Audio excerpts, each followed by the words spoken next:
Hello, everybody.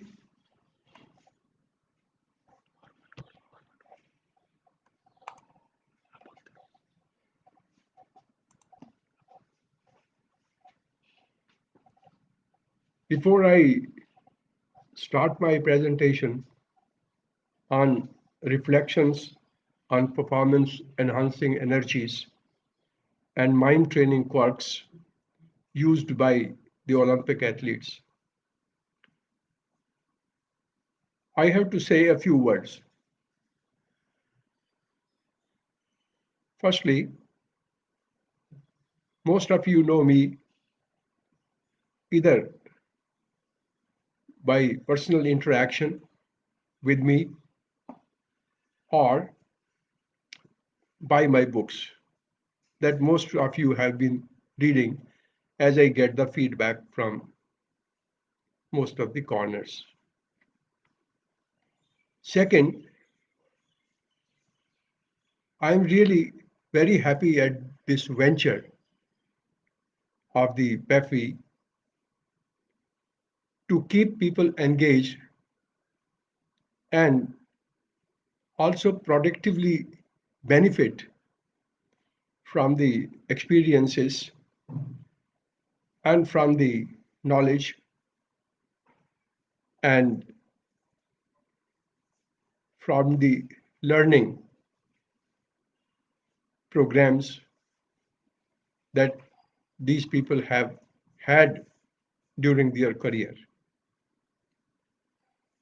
I am reminded of a reference to As You Like It, a great comedy written by William Shakespeare.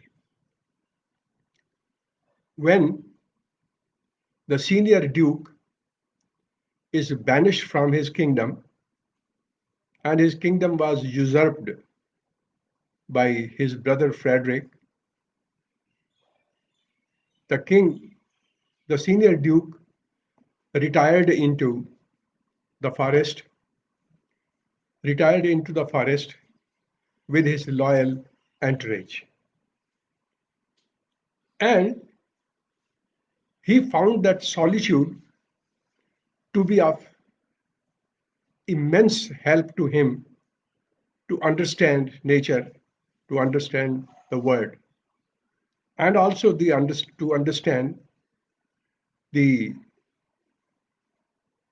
qualities of men and women he had lived long with them, and also the nature of man. And a beautiful quote from him is, "We are here," as he said, "to finding tongues in trees, books in running brooks, and sermons in stones." Now, this is a philosophical quip, which means in Hindi कि हम यहाँ पर ये प्रकृति की गोद में हैं, संसार से दूर हैं, और ये बात अपने आप में एक बहुत महत्वपूर्ण अपॉर्चुनिटी है, अवसर है कि हम प्रकृति को जानें.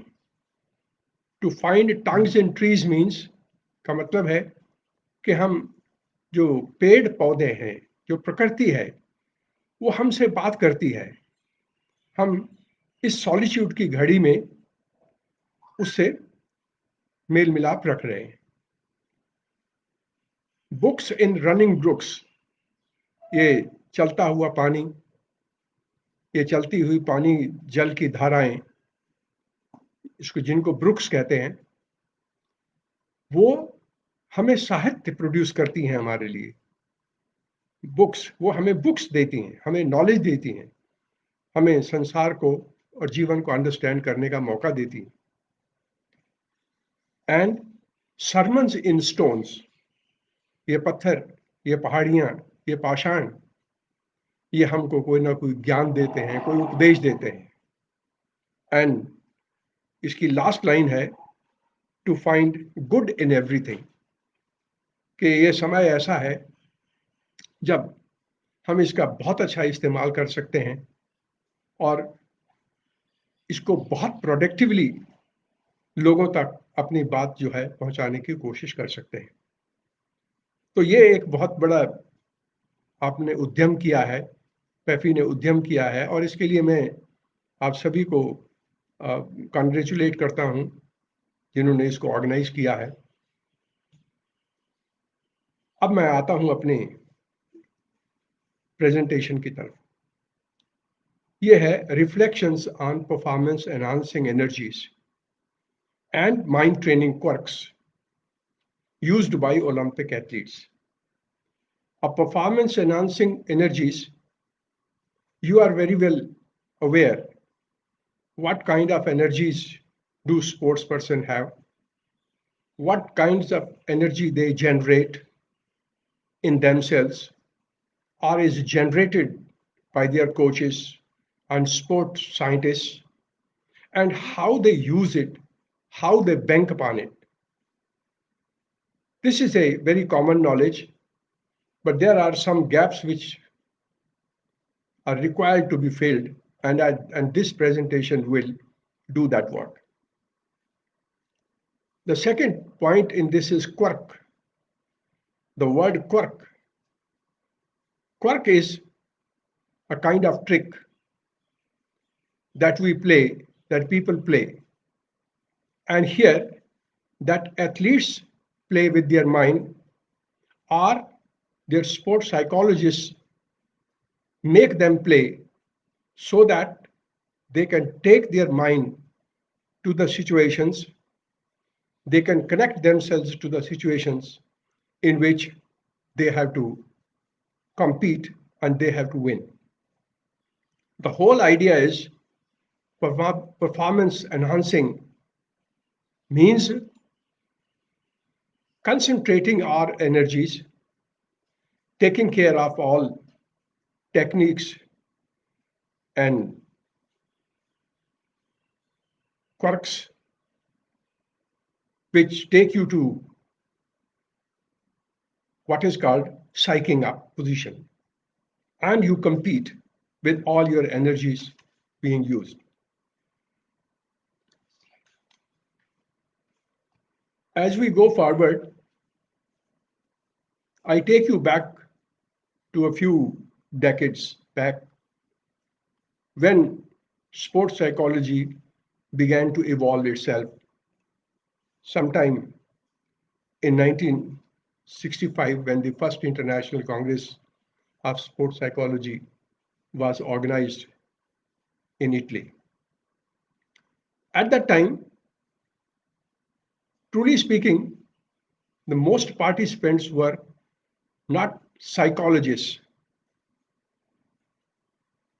It was mostly physical educators and coaches, more of physical educators who were engaged in training of athletes. And they did not know what to talk about, what to say about psychology, and how psychology could be harnessed to the benefit of the coaches, the physical educators, and the athletes in particular. So most of the papers that were presented there, as recorded in literature, they were based on Freudian psychology, trait psychology, personality studies, motivation, motor learning, motor skill learning, sports specific psychometry. Actually, this sports specific psychometry came much later. It came sometime after 1985, and people started constructing sports specific psychological tests, which are documented in a directory published by Professor Ostro. The first edition came in 1991 and the second edition in 1996. In first edition, there were almost 191 sport specific psychological tests, and in the second edition to almost 314 tests. Now, during 1970s and 80s, this program started building up. People did not talk much about training athletes and being with athletes, but much of these studies, they were on understanding athletes through episodic means, through interactions with athletes, through interviews with coaches, and through some kind of measurement, and it was done by D. Gare et al. And published in genetic studies, genetic and anthropometric studies of Olympic athletes. During 90s, the focus shifted to mind training. I mean, because the focus of everything in life, in sport, in health, in fitness, in everything is mind. And if you can train your mind, if you can control your mind, you can control anything and everything about yourself, about the whole world or the universe. So the focus shifted to mind training, athletes' mental health, and sober application of interventional strategies. Interventional strategies means something is going on, and to interpolate something in between, either to correct that behavior or to modify that behavior by giving some sort of inputs. And all this was aimed at performance enhancement. So it was during 90s that sports psychology as an area of application started getting momentum.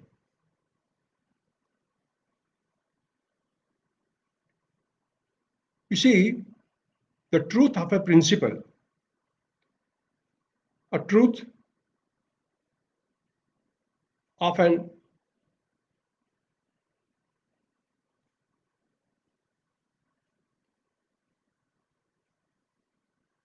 the truth of an important gospel truth lies in its application.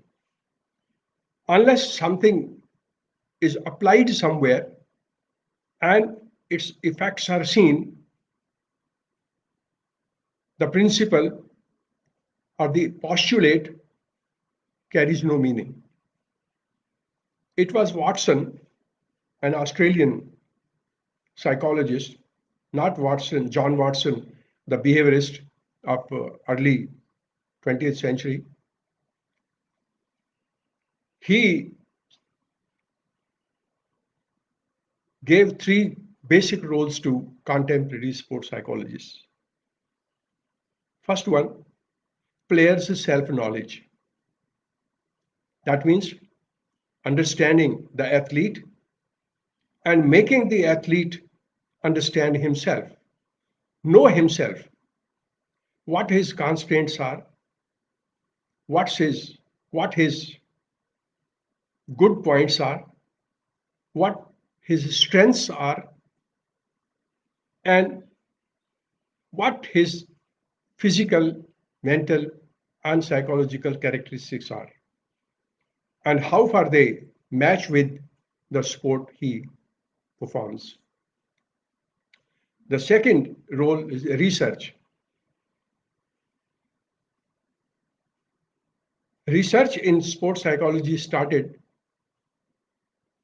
with time almost after 1980, much after 90, because most of the papers that were presented at international congresses, they were mostly in conceptual form. So research started, but then there were a lot of problems of understanding human behavior under controlled conditions and under field conditions. The sport is a field activity, and it cannot be reduced to what is called lab activity. But then, however, people found out so many good points, so many ways of getting into the heart of the mind of an athlete, heart of the sports psychology as a subject itself. So research started gaining momentum.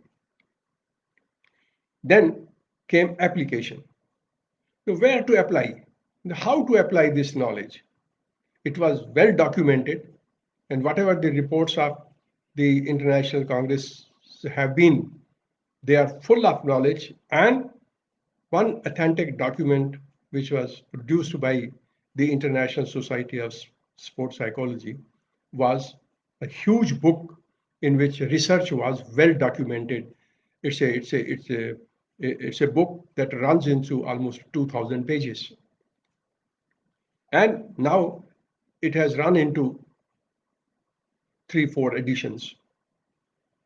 You see, the two roles, players' self-knowledge and research, they are very clear-cut.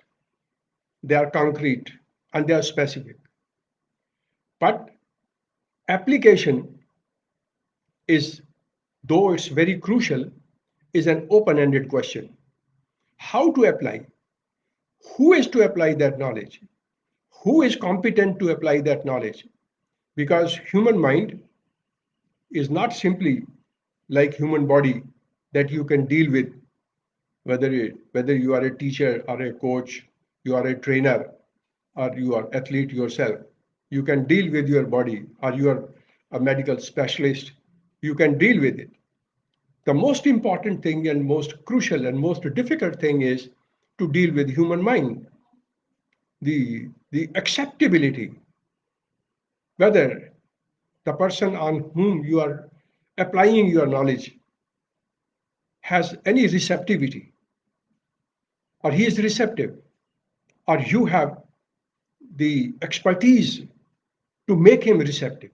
So the application of the knowledge of sports psychology, whatsoever it's been a very crucial question. And it is an open-ended question because anybody can use it, anybody with some intelligence, anybody with ingenuity, anybody with proper set of mind can apply it. Now, applied sports psychology has gained great importance and popularity with athletes and coaches because as time passed, sports psychology branched itself into an applied sports psychology. And an International Society of Applied Sports Psychology was established in, I think, in 1991 or so in United States. And since then, they have done huge work on research and application of sports psychology.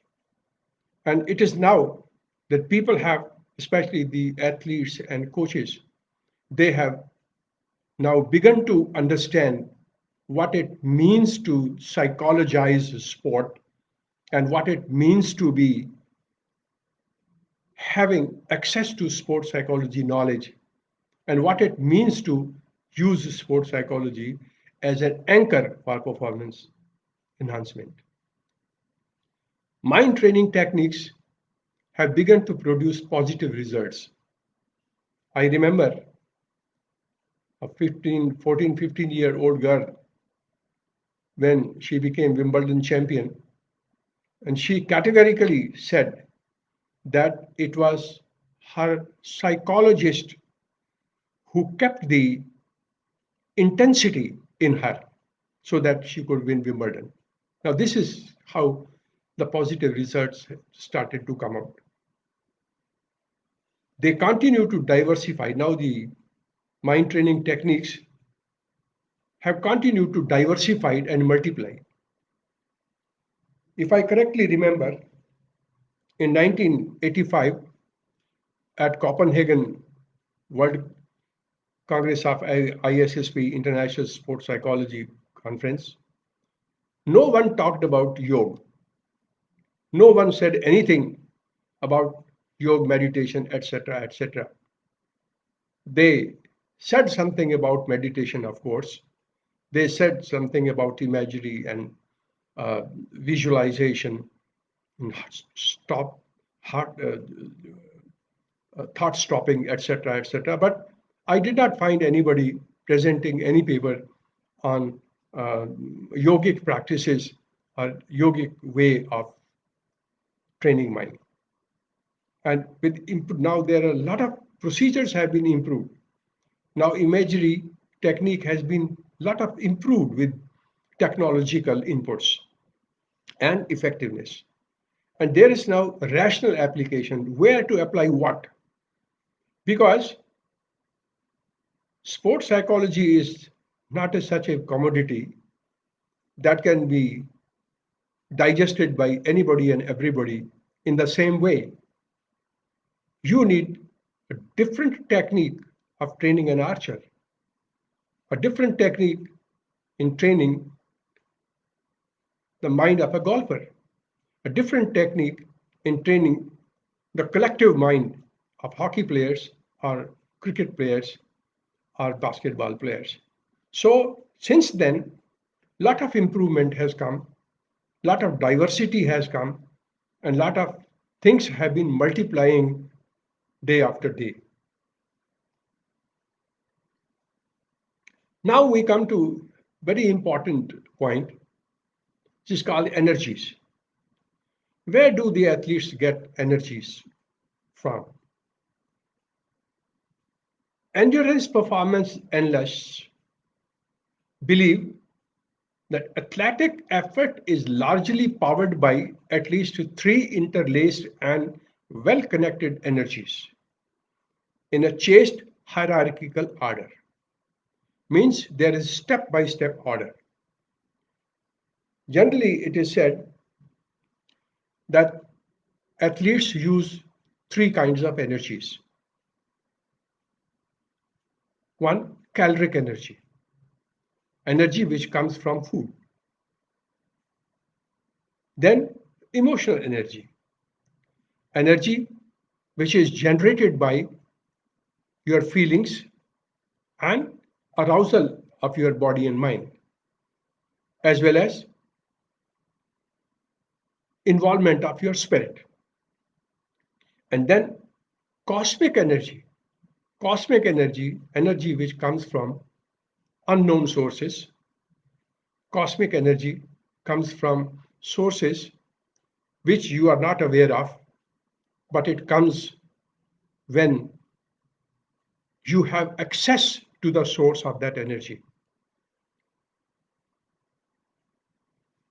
Caloric energy, I need not dwell much on this energy because it's a primary power engine for all our growth and complex physiological processes.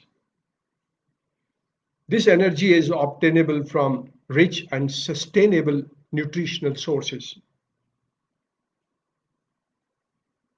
Now people have started in terms of smarter or smart nutrition. No longer there is talk of balanced diet. Yes, diet has to be balanced, of course, but today they talk of smarter nutrition. And smarter nutrition is one that gets you everything that you need for your performance at a particular time, over a period of time, etc., etc. And nowadays, a nutritionist has become a part and parcel of the sport training program of athletes.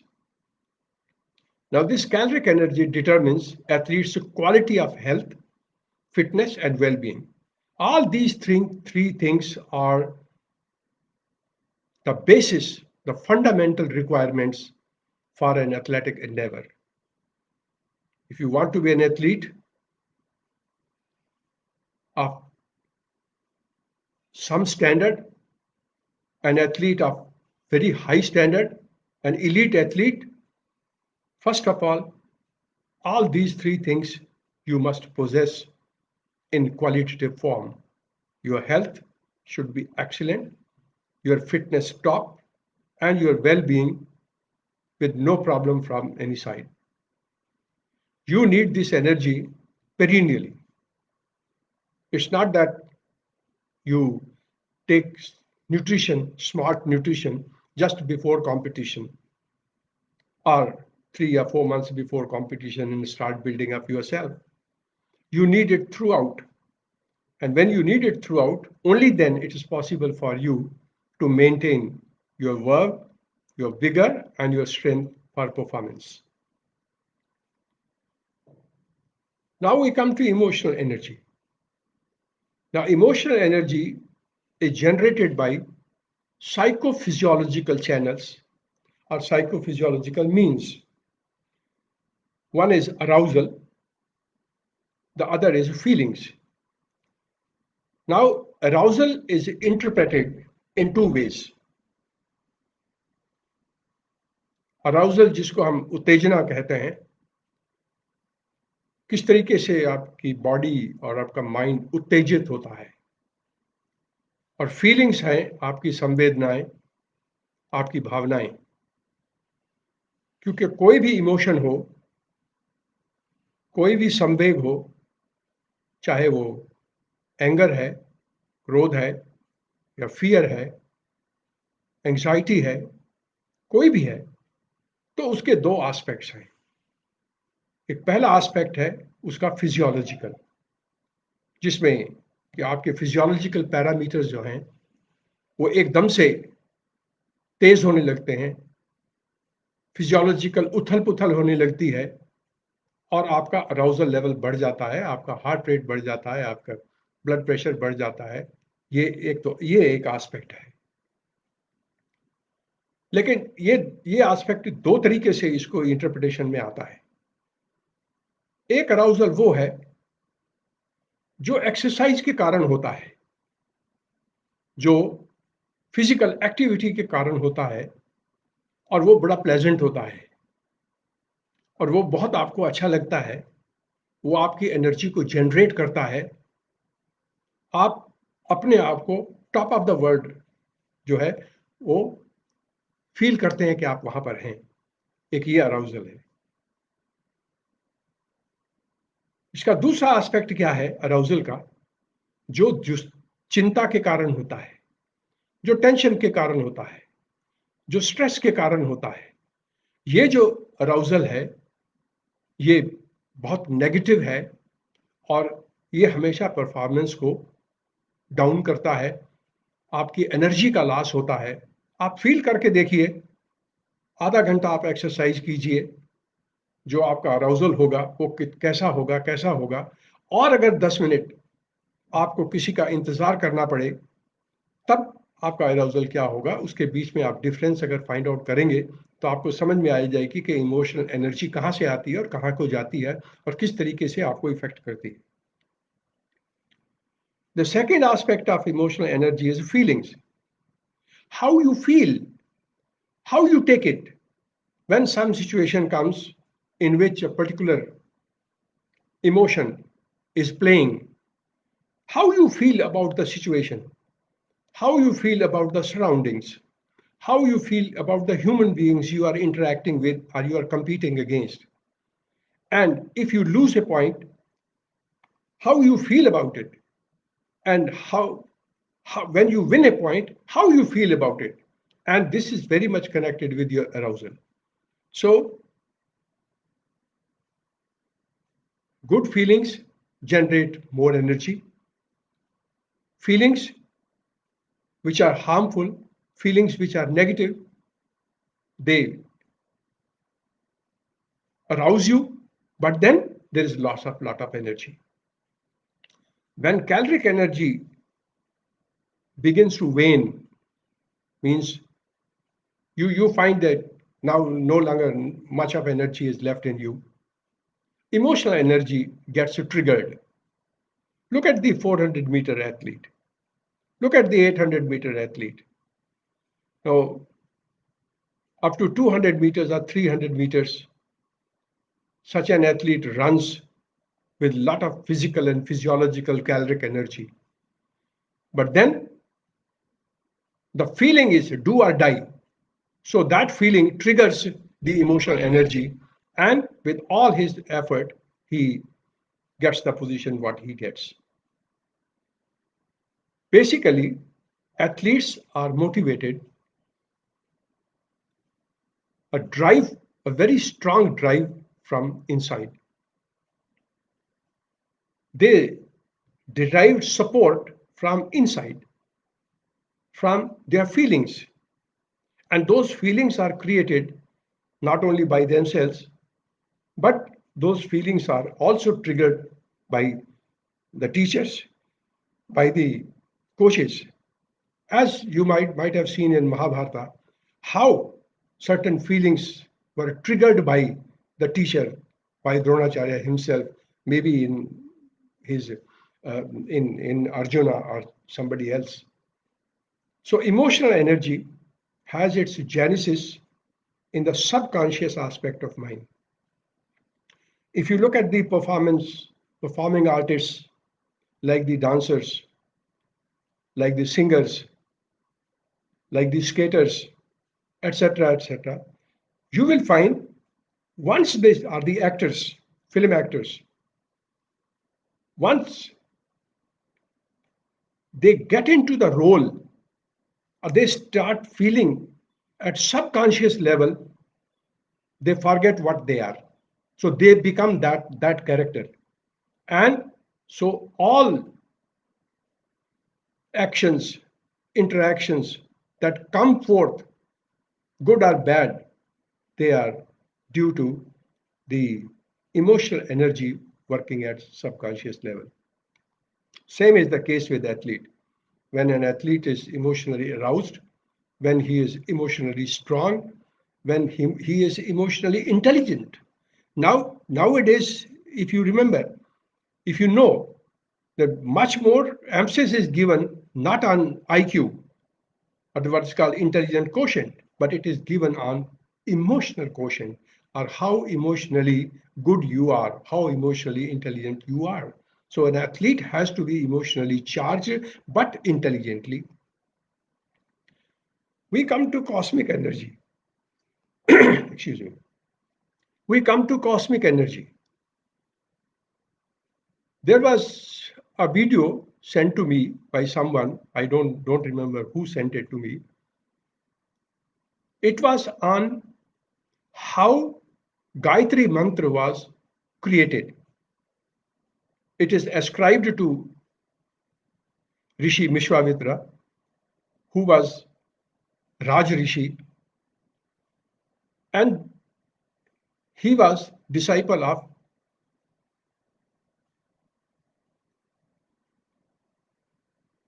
Rama's guru or Rama's Kul Guru.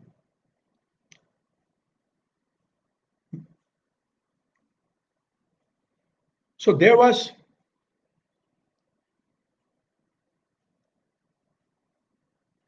an episode, such an episode, Vashishta. I'm sorry, it just went out of my mind. Vashishta. Vashishta was Brahma Rishi, but Vishwamitra was Raj Rishi. Vashishta was direct in communion with what is called Adi Shakti, the primary energy or primary force that brought forth the universe. And that is what is called cosmic energy, energy which comes from unknown sources, which comes from celestial sources, which comes from what is called from within the spirit of man, not from emotional energy or something like that. And this energy is undefiled, uncontaminated by any physical source or material cause or configuration. So Vishwamitra wanted to have, wanted to become a Brahma Rishi. And he had a tiff with Vashishta. But Vashishta said, unless you reach that stage, you are in communion with the cosmic energy, you can't become that. So he, for thousands of years, he went into penance and ultimately he came into communion with cosmic energy, and then he could understand what was the difference between his thinking and thinking of Vashishta. Powers, this energy powers the receptive mind. It is not any Tom, Dick, Harry's effort or any Tom, Dick, Harry's ability to reach out to this cosmic energy. Once you are in flow state, and you have to be in flow state when you practice,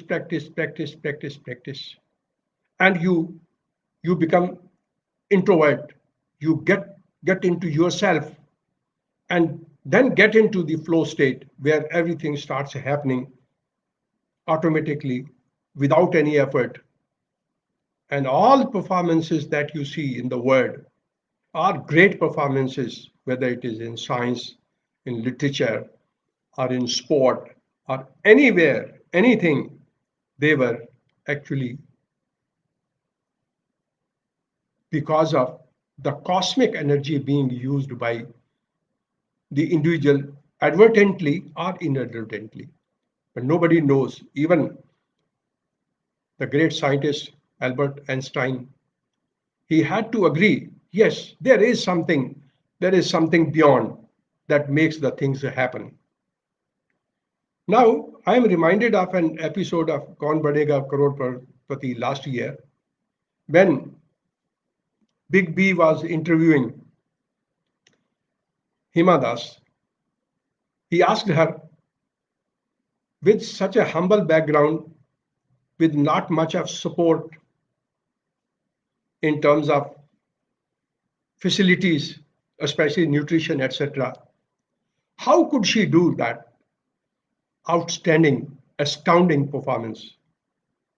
And I still remember, I noted down the words in my diary. And she said, I don't know. I don't know where the energy came from. And this was corroborated by one of our colleagues, the great triple jumper, Brigadier Lav Singh. He also said, yes, Kamlesh, I must tell you, unless you drink from cosmic energy, you cannot perform. In no way. And this is an invisible source of energy, unknown source of energy. But then it will come only to those who have fertile mind, who have receptive mind, who have done practice to the point of perfection, and they become they don't remain what they are, but they become athletics or sport personified. I mean, they don't remain human beings. They become, जिसको हम बोलते हैं कि वो athletic का या खेल का अवतार हो गया, वो हो जाता है, तो उसको ये कॉस्मिक एनर्जी उसको प्राप्त होती है. अब ब्रास टैक्स पे आते हैं. ये माइंड हैकिंग शब्द यहां पर आता है, और ये माइंड हैकिंग है क्या? You know what is hacking. Everybody knows how your data is hacked by somebody. So it is not that your material things are hacked. Your ideas may be hacked. Your mind may be hacked. And anything to which another person wants to get access to, he does it by hacking. The best example of hacking, mind hacking, is found in Mahabharata, when Arjuna is reluctant to fight. Because he is reluctant because he sees all those kin who have groomed him, to whom he has for whom he has the highest respect, like Pitama. How he should kill them? How should he fight against them, his gurus, etc., etc.? But then Lord Krishna saw that unless he hacked his mind, this great guy would not fight. So he thought of so many tricks, making Arjuna believing into what Lord Krishna wanted him to do. And this is what is called mind hacking. You gain access to the fundamental mechanism behind your mind and other people's mind. You know what happens in your mind and what happens in the mind of the other persons, and how you can make him do what you want him to do. And that is what is called mind hacking.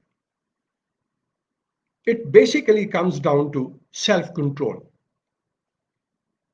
That means self-control is so important a point in mind hacking, in this technique, in this strategy. Self-control of the person who hacks the mind, and self-control of the person who hacks his own mind, using certain techniques that allow you to tap into your mind's seemingly unlimited potential.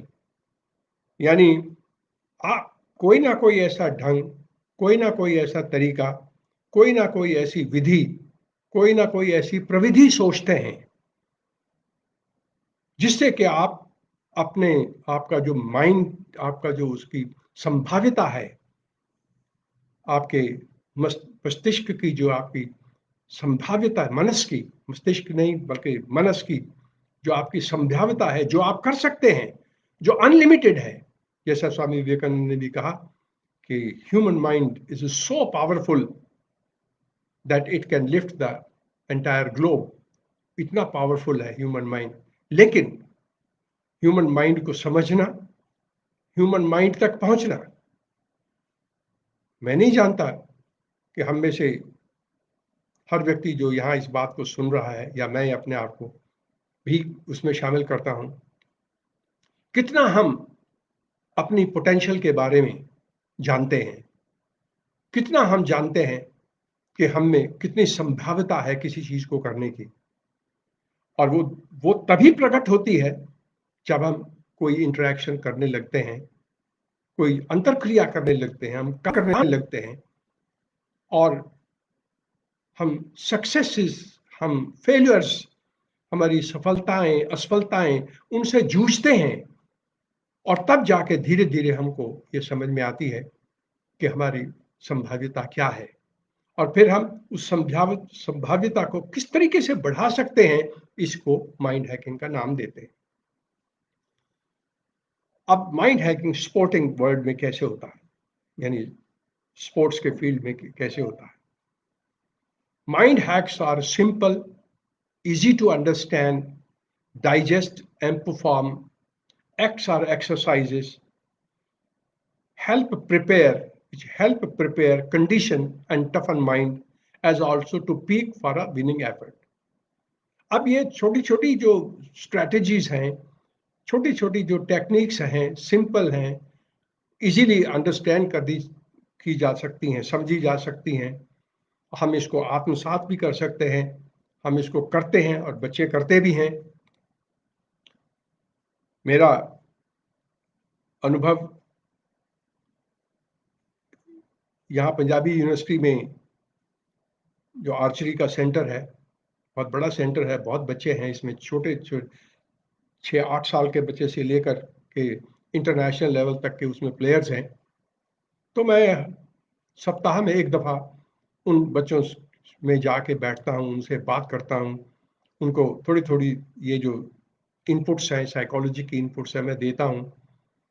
और आप देखिए उनमें से कुछ बच्चे इतने receptive हैं, कुछ बच्चे वो इतनी अच्छी उसको अंडरस्टैंड करते हैं, उसको समझने की कोशिश कर सकते हैं और उसको आत्मसात करते हैं कि जिसका कोई वो नहीं है. तो इससे ये समझ में आता है कि जो फिजिकल ट्रेनिंग है, जो फिजिकल ट्रेनिंग के साथ माइंड की ट्रेनिंग जो है, जिसमें ये चीजें आती हैं, क्या, prepare yourself mentally, condition, you don't only condition physically, but you condition yourself mentally as well.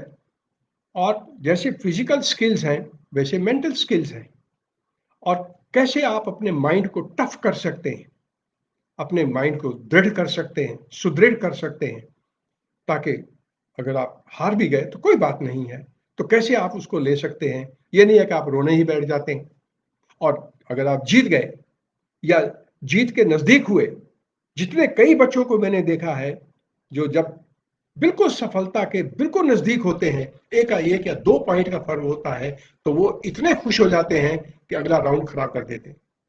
ये है टफनेस ऑफ माइंड। और पीक परफॉर्मेंस जीतने के लिए व्यक्ति को एक शिखर पे आना, बॉडीली, मेंटली, इंटेलेक्चुअली और स्पिरिचुअली, एक एक ऐसे शिखर पे आना बहुत जरूरी होता है। और provide the athlete mind blowing powers by distracting him from the realities of anxiety, sorrow and pain. दूसरी इंपॉर्टेंट बात ये माइंड हैक्स के बारे में ये है कि वो ये जब आप इनका इस्तेमाल करते हैं, when you use them, for example जैसे आगे आगे भी आप देखेंगे कि माइंड मेडिटेशन वगैरह है कैसे होता है, तो ये आपको जो नेगेटिव सिचुएशंस हैं, जो नेगेटिव पॉइंट्स हैं, जो नेगेटिव सर्कमस्टांसेस हैं, वो वहां से आपको वो दूर ले जाती हैं। इवन ड्यूरिंग आपकी पेन टॉलरेंस भी बढ़ जाती है अगर आप अपने माइंड को हैक कर लेते हैं, आप अपने माइंड को किसी और जगह ले जाते हैं। तो ये दोनों चीजें हैं, एक ये है माइंड को हैक करके किसी ऐसी जगह पर लाना जहां आपकी परफॉर्मेंस ऊंची हो सकती है, अच्छी हो सकती है, बढ़िया हो सकती है, और आप विन कर सकते हैं, क्योंकि फेलियर में और सक्सेस में यही फर्क है। और दूसरा ये है कि आप जो ट्रबलसम सिचुएशंस हैं, जो डिफिकल्ट सिचुएशंस हैं, उनसे आप अपने आप को कैसे बाहर निकाल सकते हैं। बहुत बच्चों को एंजाइटी होती है, बहुत एथलीट्स को एंजाइटी होती है, और ये एक ऐसा इमोशन है जो कंट्रोल करना बहुत मुश्किल है, और उसके लिए बहुत आदमी को मेहनत करनी पड़ती है। अब हाउ ब्रेन हैक इम्पैक्ट, ये इसका इसका असर क्या होता है। Assist the athlete mastering the space between the 2 years. अब इसका मतलब है कि एक ईयर से दूसरे ईयर के बीच में हमारा ब्रेन है, और ब्रेन है या मस्तिष्क है, या मस्तिष्क है या मनस है, इसको आपने मास्टर कैसे करना है। ये जो योग का जो पहला श्लोक है, योगस्य चित्त वृत्ति निरोधा, इसका मतलब सीधा है कि जो चित्त की वृत्तियां हैं, जो मनस की वृत्तियां हैं, जो मनस का इधर उधर भागना है, वो कैसे ही किस तरीके से उस वृत्तियों को स्टेबलाइज किया जाए, उन वृत्तियों को एक ऐसी सिचुएशन में लाया जाए जहां वो आपको तकलीफ ना दें। तो ये जो स्पेस है, तो कानों के बीच में, इसके ऊपर जिस वक्त आप आधिपत्य कर लेंगे, इसको आप मास्टर कर लेंगे, इसके आप स्वामी हो जाएंगे, स्वामित्व आपका इस पे हो जाएगा, तब आप बहुत कुछ करने के लायक हो जाएंगे। Help learning to be in control of your mind on way to success. देखिए, सफलता बिना मनस को कंट्रोल किए हुए नहीं हो सकती है। आप काम कहीं कर रहे हैं, सक्सेस के आप सपने देखते हैं, हर व्यक्ति देखता है, साकार करने की भी कोशिश करता है, लेकिन जब समस्याएं खड़ी होती हैं और वो अपने कंट्रोल में नहीं होता, उसका मन अपने कंट्रोल में नहीं होता, तो फिर सक्सेस, सफलता उसको कभी भी मिल नहीं सकती है। और इससे ब्रेन हैक्स में सबसे इंपॉर्टेंट बात क्या होती है, give the athlete a big advantage over most other athletes. जो व्यक्ति अपने मन को हैक कर सकता है, हैक करके एक जगह पे ला सकता है, वो उन एथलीट से सबसे बाजी मार ले जाएगा जो सिर्फ अपने इंस्टिंक्ट या इमोशन के सिर पर ही परफॉर्मेंस करते हैं. So this is the difference between a person who can hack his brain and a person who does not do it. अब पहली स्ट्रेटजी जो है वो है विजुअलाइजेशन. इसके बारे में बहुत कुछ कहा गया है. यानी इसमें ये कहा जाता है कि आप वो विजुअलाइज करिए, वो देखिए अपने अंदर, वो ध्यान, उस बात पर ध्यान दीजिए, अपनी धारणा कीजिए कि जो आप करना चाहते हैं. देखिए, इसकी ट्रेनिंग विजुअलाइजेशन बहुत सारे लोगों को मैंने देखा है एथलीट से कराते हुए. इसको इमेजरी और विजुअलाइजेशन दोनों तकरीबन एक जैसी हैं. लेकिन मैं कभी कभी सोचता हूं कि जो स्पोर्ट्स साइकोलॉजिस्ट विजुअलाइजेशन की बच्चों को ट्रेनिंग देता है, एथलीट्स को ट्रेनिंग देता है, उसने खुद कितना विजुअलाइजेशन करके देखा है, क्या समस्या आती है उसमें, क्या प्रॉब्लम्स आती हैं, किस तरीके से आप अपने माइंड को उस जगह पे फिर लगानी, आपका माइंड एकदम से उछलता है. एक मामूली सी चीज जो है आपके माइंड को डिस्टर्ब कर देती है. तो अगर आप एथलीट को ये समझा दें, उसके मन में बैठा दें कि वो हमेशा इस चीज को विजुअलाइज ये करता रहे कि मुझे क्या करना है या मैं क्या कर सकता हूं. तो विजुअलाइजेशन जो है वो सिर्फ थिंकिंग नहीं है. आप सोचिए कि मैं सोचता हूं, ये सोचना नहीं है, ये सोचने के साथ फील करना है. और फील जब तक आप नहीं करेंगे, आपका सोचना किसी काम में आने वाला नहीं है. इसके क्लासिकल एग्जांपल्स विजुअलाइजेशन के हैं weight lifters, power sport athletes. आप देखिए वो कैसे विजुअलाइज करते हैं. जब वो वेट को हाथ लगाते हैं और पहली प्रक्रिया पूरी करते हैं, तब वो विजुअलाइज क्या करते हैं, और विजुअलाइज करके तभी वो एक्शन के ऊपर आते हैं. ये क्लासिकल एग्जांपल है.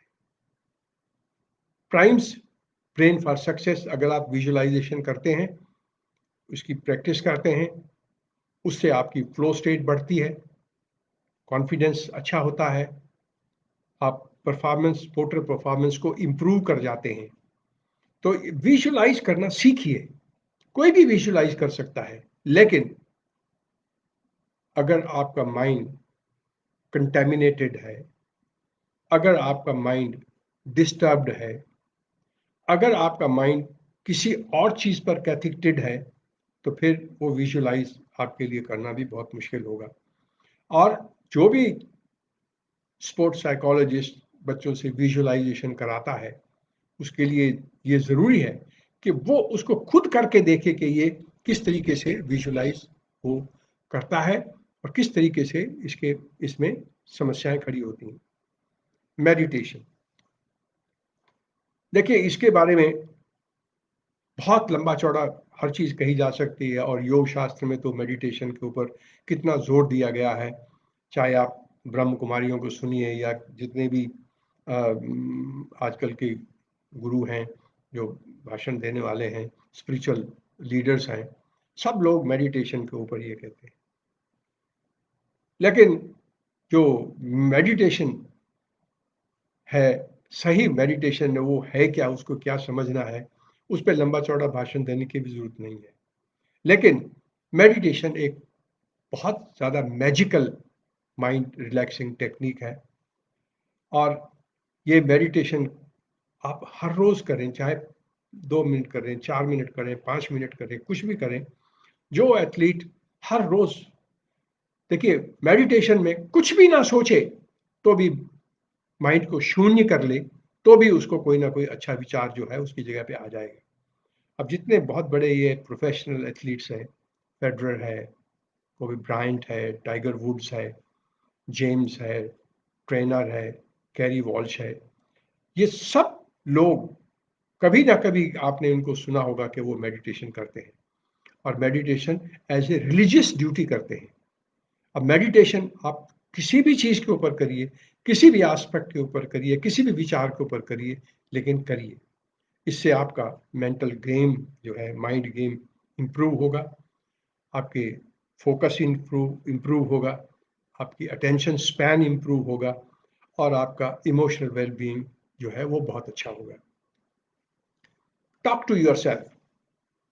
देखिए, ये एक बहुत बढ़िया स्ट्रेटेजी है, यानी अपने आप से बात करना। गौतम बुद्ध जब निर्वाण प्राप्त करने वाले थे तो आनंद उनका डिसाइपल उनके साथ था। तो आनंद ने उनसे कहा कि गुरुदेव, आप तो जा रहे हो, अब हमको प्रकाश कहाँ से मिलेगा? उन्होंने कहा, सूर्य की ओर देखो। तो अगला क्वेश्चन था कि अगर सूर्य नहीं है, रात है, तो फिर चांद सितारों की तरफ देखो। तो वो भी अगर नहीं हो, रात ना हो, तो फिर तो बोले अग्नि की तरफ देखो, जहां अग्नि है वहीं से आपको प्रकाश मिलेगा। तो उन्होंने कहा कि अगर अग्नि भी नहीं हो तो फिर? तो गौतम बुद्ध ने कहा, फिर अपने भीतर देखो, अपने अंदर देखो, अपने आप से बात करो, अपने आप को अंडरस्टैंड करने की कोशिश करो। And when you have self talk, खास करके जो क्रिटिकल सिचुएशन स्पोर्ट में आती हैं, जब आपको फियर होता है, सेल्फ डाउट होता है, आपको फीलिंग्स ऑफ अनवर्दीनेस होती है, जब आप समझते हैं कि आप किसी काम के नहीं हैं, आप बेकार आदमी हैं, कुछ भी आपसे नहीं हो रहा है। और बहुत दफा बहुत बच्चों के साथ ऐसा होता है। मैंने एक लड़की, आर्चर लड़की थी, उसके कितने महीने तक वो हमेशा यही फील करती रही कि सर मेरे से कुछ नहीं हो रहा है, कुछ नहीं हो रहा है, कुछ नहीं हो रहा। मैं बार बार उसको कहता था, बेटा देखो, थोड़ी देर patience, have some patience, but never leave the apparent string of meditation and visualization. And suddenly एक दिन मैंने उसको देखा, बोलती, सर मेरा ये बहुत इंप्रूव हो गया, बहुत इंप्रूव हुआ। She was so happy. तो और बच्चों को मैं ये कहता हूं कि जब आप का एक एरो खराब हो गया, आप अच्छा नहीं मार सके, जब आप आके रेस्ट करते हैं, talk to your self, don't talk to anybody. किसी जिससे पूछोगे वो तुम पर या तो हंसेगा या तुम्हारी जो जो जो जो कुछ तुमने करना है उसको वो खराब कर देगा, डिस्टर्ब कर देगा तुमको। अपने आप से बात करो। जो अपने आप से बात करोगे तो तुमको बात समझ में आ जाएगी। So talking to your self has two aspects. One is instructional, आप अपने आप को इंस्ट्रक्ट करिए, ऐसा नहीं, ऐसा नहीं, ये ना मत करो, ये मत करो, ऐसा नहीं, ऐसा करो, ऐसा करो। एक तो ये एस्पेक्ट है। और दूसरा उसका एस्पेक्ट है मोटिवेशनल। आप अपनी मोटिवेशन को बढ़ाइए। आप ये कहिए कि yes, I can do it, yes, you know, you can do it, and everything is in your power. तो ये अपने आप से बात करना। और आज की दुनिया में, आज के समय में जितने भी स्पोर्ट्स साइकोलॉजिस्ट हैं, काउंसलर्स हैं, माइंड ट्रेनर्स हैं, वो हमेशा एथलीट्स को, खास करके जो इंडिविजुअल गेम्स के एथलीट्स हैं, उनको ये बहुत प्रेस्क्राइब करते हैं कि that they should talk to themselves.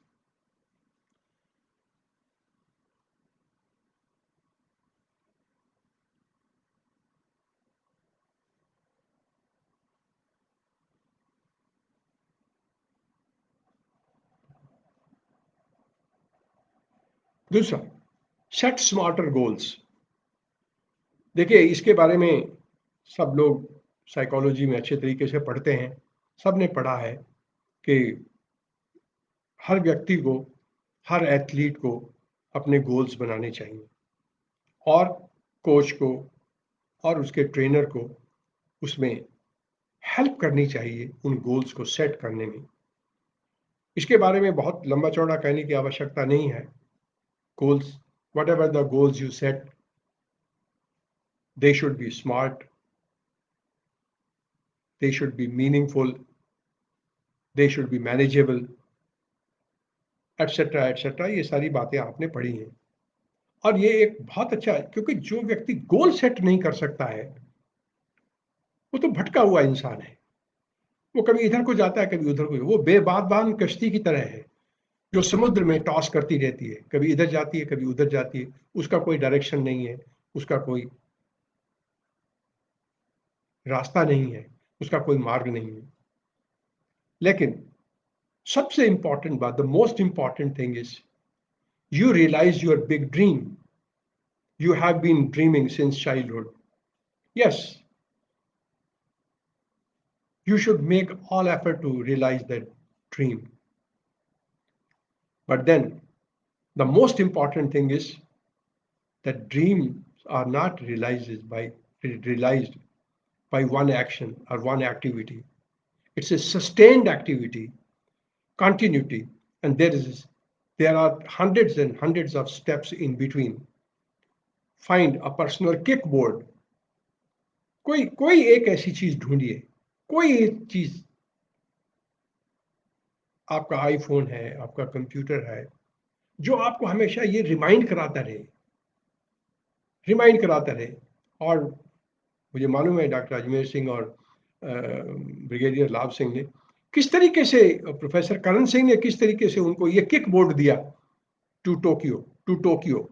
और सुबह से शाम तक उनके दिमाग में वो टू टोक्यो रहता था। And they went to Tokyo and they participated, they brought laurels to the country. तो ये जो गोल्स सेट करना है, ट्रेनिंग के हैं, माइंड ट्रेनिंग के हैं, फिजिकल ट्रेनिंग के हैं, इवन न्यूट्रिशनल गोल्स हैं, उनको भी सेट करना जो है वो एक इंपॉर्टेंट ट्रिक है। Go with the flow means flow mindset or being in the zone. Being in the zone means you are in a situation of body, mind, and spirit where you can perform the best, where you can give your outstanding performance as per your as your personal best or personal best effort. और ये flow state के बारे में जितना भी कम लोग understand करते हैं, वो समझते हैं कि ऐसे हो जाता है, ऐसे नहीं होता है।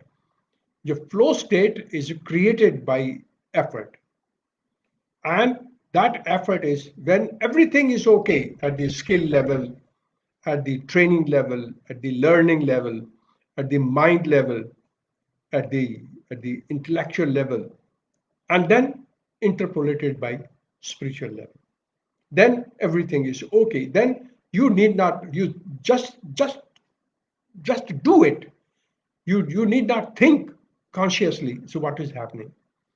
So achieving a heightened state of ये फ्लो स्टेट के ऊपर एक स्वीडन के बहुत बढ़िया स्पोर्ट्स साइकोलॉजिस्ट हमारे साथ थे 1985 ओलंपिक इसमें, Lars Eric.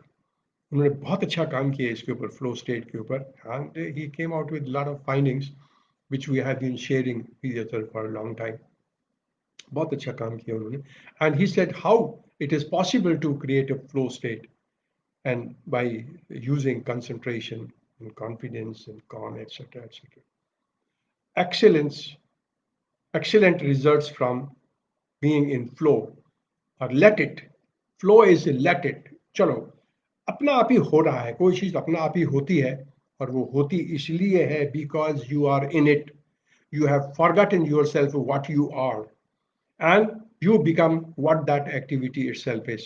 So you have a sort of feeling of happiness as well. Combat choking by singing. अब वो जिस इंटरव्यू की मैं आपको बात करी बिग बी ने की, उसमें वीरेंद्र सहवाग भी बैठे थे, वो एज ए हेल्पर थे हिमा दास के, और वो दूसरी लड़की जो हमारी रनर है उसके।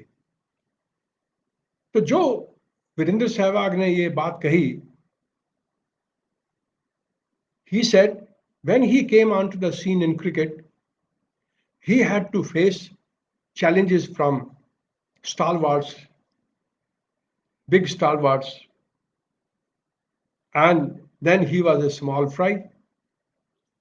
So there was something lurking in his mind, inside his mind, and that was a sort of uncertainty. So what happened when he came onto the pitch, wicket, he was getting out every now and then, he was getting out, and he was not trying to understand. He was, he was, it was very difficult for him to understand why it was happening so. Although he had performed extremely well uh, in his previous career, ultimately he said, it is verbatim I am telling you, he said he had talked to some people, some coaches, some athletes, and even some psychologists, but nobody gave him any clue. So what to do about it. So what happened once there was a match between India and Pakistan. So he came to bat. So what he did, knowingly or not knowingly, but unknowingly, he started singing a song from Kishore Kumar, Chala Jata Hu Apni Dhun Mein. And as the ball came and he struck the ball, it was a six. Now, now he came to understand what really, how to combat choking. And then he said every time he went for batting, so he was banking on those songs, etc., etc. And the Pakistani cricketers were so much fascinated by this that they every time they asked him, okay, you go on singing, you're singing, this is very good. Come on, you sing. So what I'm saying, you see, this is a sort of trick that we perform with our brain. I mean, there was something lurking in his mind, and how to ward off the pressure, how to get out of the situation. So he started singing, and it worked, and it does work in many cases. So that is why it's important. Singing to yourself gives you your brain something to do instead of stressing out. So when you but there is one thing: when you find a person singing, you can make out whether he is happy or he is sad, or he is singing to please himself, or he is singing to get away from the situation, or he is really happy. So, happiness gives rise to happiness. Happiness gives rise to success, and success gives rise to happiness. So, it is very important that you learn to combat choking by singing. It's a wonderful activity, even if you do not know how to sing very well, but singing is a good activity. That is what they say. Music makes you stronger. Music has been known to be an ergogenic aid. And about 2 years back, when I went to Korea in June, on 29th June 88, I'm sorry, 2018, that was the 30th anniversary of the Asian South Pacific Sports Psychology Association, of which I was the founder member. So they invited us to receive our fellowship award. So there, the first lecture I heard was on this music. I had also done some work on music as an ergogenic aid in in research. So it was found that this area is a great area for research because it has produced wonderful results all around. But then, with right music, athlete intend to do increasingly harder work. Right music, the music which he understands, with music which he knows, with music which is close to his heart, not the blaring music outside. So it is extremely efficacious during conditioning workouts that all athletes when they are um, conditioning themselves, they put on music and they go on listening to it so that what happens, it's a distraction from the painful feelings that come with stronger effort, with harder effort, harder work. Power lifters can hold heavy weights and sprinters reduce oxygen intake by making use of music. Chant a mantra. This is a magical strategy. If you know some mantra, not necessarily big mantra, even A small mantra like Om is good enough. It gives you great magical power, especially calming your mind. Chanting apart, the most important thing, as Swami Vivekananda also said, you see, it's not simply chanting the mantra that it does the work for you. It is internalizing it. You जिसको बोलते हैं आत्मसात करना, इसको आप आत्मसात करिए, आप इसको अंदर अपने अंदर धारण कीजिए, और जब आप धारण करने लगेंगे, then you will find that there is some efficacy of it. To make it efficacious, reduce the chant to a whisper, gradually to a whimper, and finally to an internal narrative. इसका सबसे बढ़िया जो test है वो यही है कि धीरे धीरे वो मंत्र आपके आत्मा में चला जाए, अंदर चला जाए, स्पिरिट में चला जाए, और फिर आप अंदर ही अंदर उसको जब ये करेंगे तो उसका कोई फल जो है वो आपको इन टर्म्स ऑफ परफॉर्मेंस मिलने वाला है। ये च्यूइंग गम के बारे में बहुत कुछ कहा जाता है। आपने देखा क्रिकेटर्स जो हैं वो च्यूइंग गम जो है हमेशा चबाते रहते हैं। वो चबाते इसलिए रहते हैं because they ward of their worries, they ward off their anxieties, they ward off their stresses.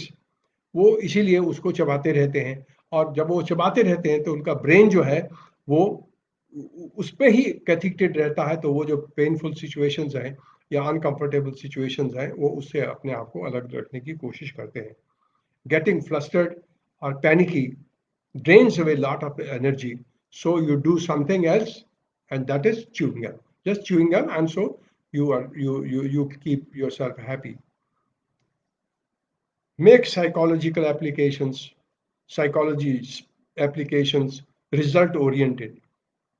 Athletes and coaches' attitude towards mind training is the real crux of psychology applications. यानी स्पोर्ट्स साइकोलॉजी की प्रयुक्ति जो है वो इस बात में है कि जो कोचेस हैं, जो एथलीट्स हैं, उनका एटीट्यूड जो है वो इसकी तरफ बढ़े, ट्रेनिंग की, माइंड ट्रेनिंग की तरफ लगे। Athletes' receptivity to intervention programs is crucial for producing and encouraging results. The more skilled and experienced the psychologist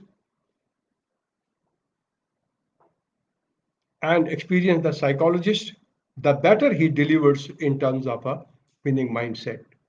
जितना भी कोई साइकोलॉजिस्ट है वो एक्सपीरियंस्ड है, स्किल्ड है, अंडरस्टैंड करता है, प्लेयर्स को अंडरस्टैंड करता है, अपनी लिमिटेशंस को भी अंडरस्टैंड करता है। सबसे बड़ी समस्या कहाँ होती है?